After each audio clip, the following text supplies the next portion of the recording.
What is going on, everybody? We're back again with another TNA review, and guys, the support I've been getting on these has been unreal. But make sure, if you have not been subscribed, go ahead and hit that subscribe button. You get this every week. Not gonna stop it. Love wrestling, love doing reviews. So here's the TNA review. We start off tonight with Big Money Matt and his wife Rebby and the babysitter Tyrus, or bodyguard, my bad, bodyguard. And they want EC3 fired. And I think Matt Hardy is heel as the main guy right now is straight up great for the TNA. I mean, the guy's got major heat. You've got EC3, who is getting so much love right now from the fans. He always has. The dude's awesome. It's making for a great main event rivalry. It's really great. Great job by TNA. Great job by creative. Good stuff. Really good stuff. But nobody comes out, so it's just a clean promo. Now we go to the very first matchup. Bobby Lashley going one-on-one. Well, not one-on-one. He's facing Bram. And, you know, he's got Eric Young in his corner, in which is basically a 2-on-1 match. It's actually pretty solid. Bram is a really great wrestler. I've heard a lot of people saying they want him fired. I don't know if it's just for that one little blunder he had on the first episode, saying 2006. I mean, come on now, guys. The dude's a great wrestler. He's had a lot of great stuff for TNA. I mean, I don't understand why people want him fired. And them setting him up with Eric Young has been a really great job by TNA right now with that. Bobby Lashley wins, spearing the shit out of Eric Young and Bram. And surprisingly, no Requel tonight. Requel? That's her name, I can't say it. Which she was on Tough Enough, blah, blah, blah. But she didn't come out like she has been with Bobby Lashley. I don't know what's the deal with that. Maybe they're continuing. They're discontinuing it. I don't know. Hopefully we can see that again. It kind of seems interesting. I'd like to see more of it, but, you know, we didn't get to see it tonight. That's fine with me. So, after commercial break, we come back. It's freaking the man, greatest wrestler of this generation, Kurt freaking Angle. And guys, he's one of my all-time favorites, along with Diamond Dallas Page. No one's ever going to be better than Diamond Dallas Page for me, but Kurt Angle's in that list. And he's cutting a promo. It's real. It's damn real. It's true. Whatever the hell he says. I don't know. He said real, true. He said both, so I don't know. Maybe I just kind of had a brain fart right there. Wow. And the Miracle. Maria, Mike Bennett. Well, Maria comes out, and God dog, she's looking fine again, and as always. But, and she's talking about how she thinks it's all scripted. Kurt Angle doesn't mean none of this stuff. And here comes the Miracle, the guy that's going to save TNA. And I truly believe it, as my elbow just popped as I raised my hand in the air. Holy crap, that hurt. I like this promo. I think that I didn't think he was going to be a face coming into TNA. He wasn't a face in ROH. I knew he was going to be a face coming into TNA, which is good. He's great as a heel. Great job by TNA. Again, another solid thing they've done so far on Pop TV.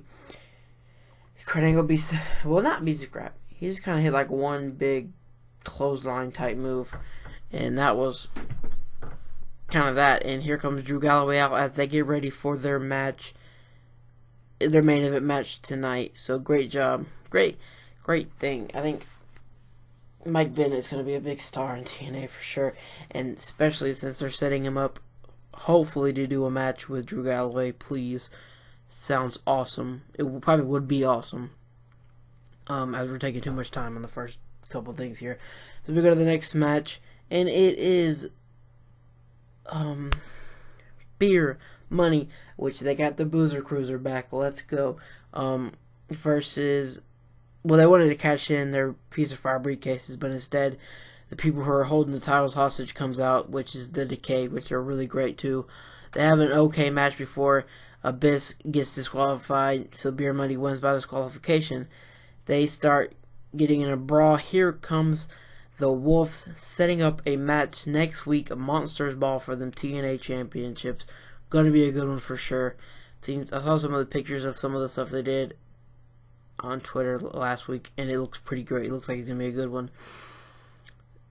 So we got that done, and now we go where they said it's going to be a knockouts match. And Grado comes out, say he's got fired, he's got screwed, which I think is pretty funny because everybody who's got fired from Feast or Fired, I'm guessing TNA has probably told them, you know what's going to happen, you're getting fired. What do you think? You're just going to go back the next day? Which I think it's funny what they're kind of doing with this. And Eli Drake comes out, Grado kind of runs away from that. And so they come back after commercial, and Grado gets the shit knocked out of him again by Eli Drake. But first, it's lead singer Smashing Pumpkins. I just forgot his name. Wow. Billy Corgan talking about how great it is to be on TNA Impact Maximum 8 tour. Grado comes, like I said, gets knocked out by Eli Drake. So now we can get to the knockouts match. And I have like a couple things to say about the knockouts match. It was a great match. It was an okay match. Not too much about it.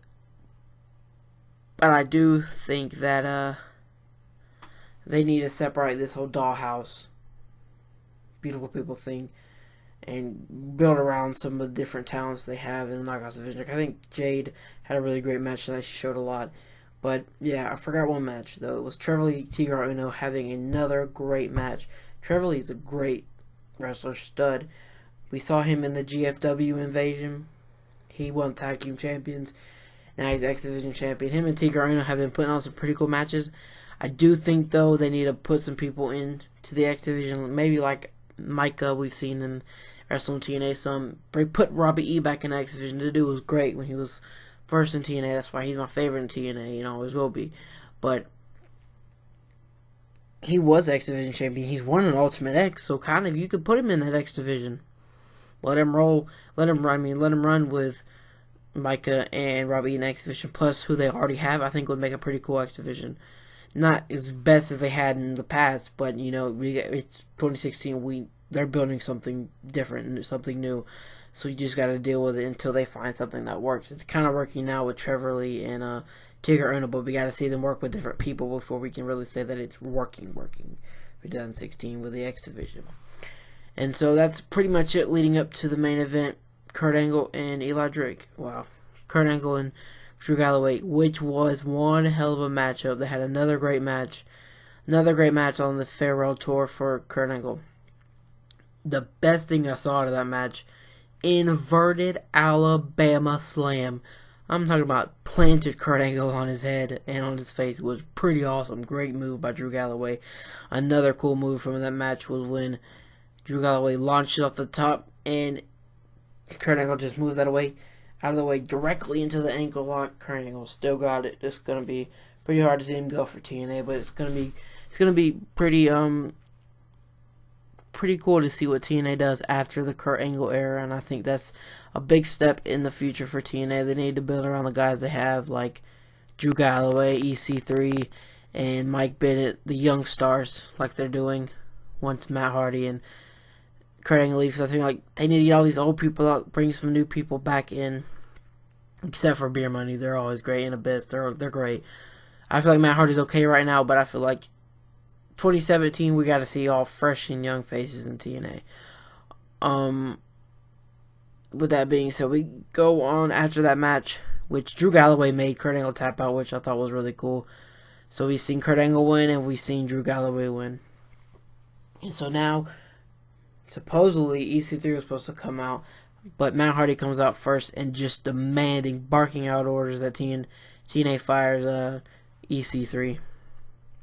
Okay, as I just had to extend the time, it's going a little bit further in this episode than I planned, but out comes Dixie Carter and saying she's not going to fire EC3, and then as Matt Hardy hit in the face of Dixie Carter, which he called her bimbo, which I thought was pretty funny. I don't know why I thought it was funny, but I did. Here comes Spud. We've seen him with Dixie Carter before and EC3, so I think it's pretty cool. in which we haven't talked about Spud that much really as of late so far in the first couple of weeks of Impact on Pop.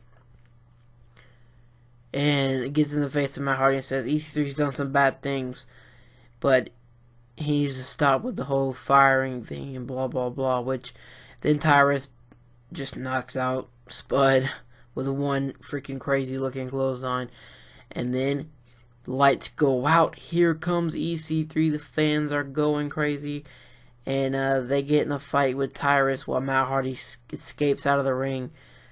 And I'm loving the build right now. This coming up matches, I hope they have a match soon. It's gonna be great. Awesome episode of TNA tonight. I give it a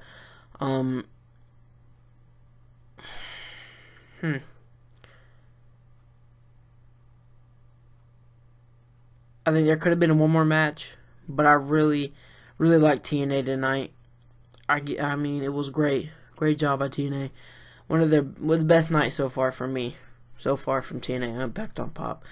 I don't know. Maybe they've probably had some better already so far, but I think it was one of the best so far from Impact on Pop. But that is going to do it for me here. Lucha Underground review tomorrow. Get ready for that, guys. Which that was almost at 800 views. It's been so crazy for my channel. Thanks a lot. But like, subscribe, and comment. I am out.